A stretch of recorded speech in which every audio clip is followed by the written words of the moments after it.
ঝিনাইদহ সরকারি কারিগরি প্রশিক্ষণ কেন্দ্র থেকে ফ্রি প্রশিক্ষণ নিয়ে স্বাবলম্বী হচ্ছেন অনেক বেকার যুবক যুবতী।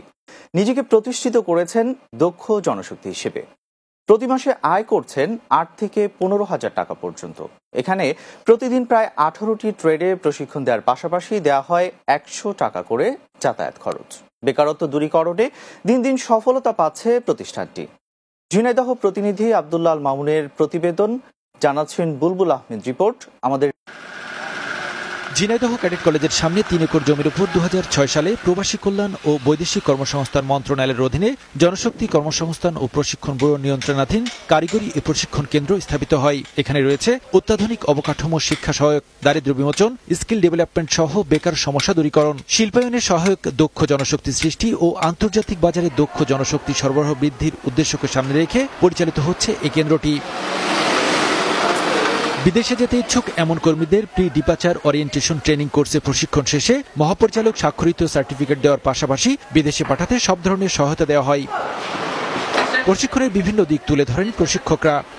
এটা সম্পূর্ণ ফ্রি কোর্সে পরিচালিত হচ্ছে এবং সরকার অর্থ মন্ত্রণালয় এর পুরো ব্যয়ভার বহন করতেছেন। প্রশিক্ষণার্থী মোট ৪৫০ জন বের হয়েছে। তারা অলরেডি বাংলাদেশে ৪,৮০০ গার্মেন্টসে বিভিন্ন গার্মেন্টসে তারা কর্মরত আছেন। এখান থেকে প্রি প্রশিক্ষণ নিয়ে স্বাবলম্বী হতে চাই বলে জানান প্রশিক্ষণার্থীরা। এখানে ড্রাইভিং শেখার পরে এখানে দেশে এবং বিদেশে বিভিন্ন কর্মসংস্থানের ব্যবস্থা করে দেওয়া হবে। আমি এখান থেকে প্রশিক্ষণ নিয়ে নিজে স্বাবলম্বী হতে চাই এবং বাস্তব জীবনে কাজে লাগাতে চাই। প্রতিষ্ঠানের সফলতা তুলে ধরে জেলার দরিদ্র, স্বল্প শিক্ষিত, প্রতিবন্ধী সহ বেকার ছেলে মেয়েদের এখান থেকে প্রশিক্ষণ নেওয়ার আহ্বান জানান প্রতিষ্ঠানের অধ্যক্ষ। যারা স্বল্প শিক্ষিত, গরিব, অসহায়, এতিম, প্রতিবন্ধী যারা আছেন তারা আসুন, ফ্রি প্রশিক্ষণ নিন। ঝিনাইদহ কারিগরি প্রশিক্ষণ কেন্দ্র থেকে প্রশিক্ষণ নিয়ে প্রায় ১৬,০০০ নারী পুরুষ বিদেশে গিয়ে ভালো চাকরি পেয়েছেন। দেশে বসেও সফল হয়েছেন কয়েক হাজার ছেলে মেয়ে। এছাড়া প্রতিষ্ঠানটি ২০১৮ সালে জাতীয় উন্নয়ন মেলায় ঝিনাইদহের ১২০টি প্রতিষ্ঠানের মধ্যে প্রথম স্থান অর্জন করে। Desk report, Bangla TV.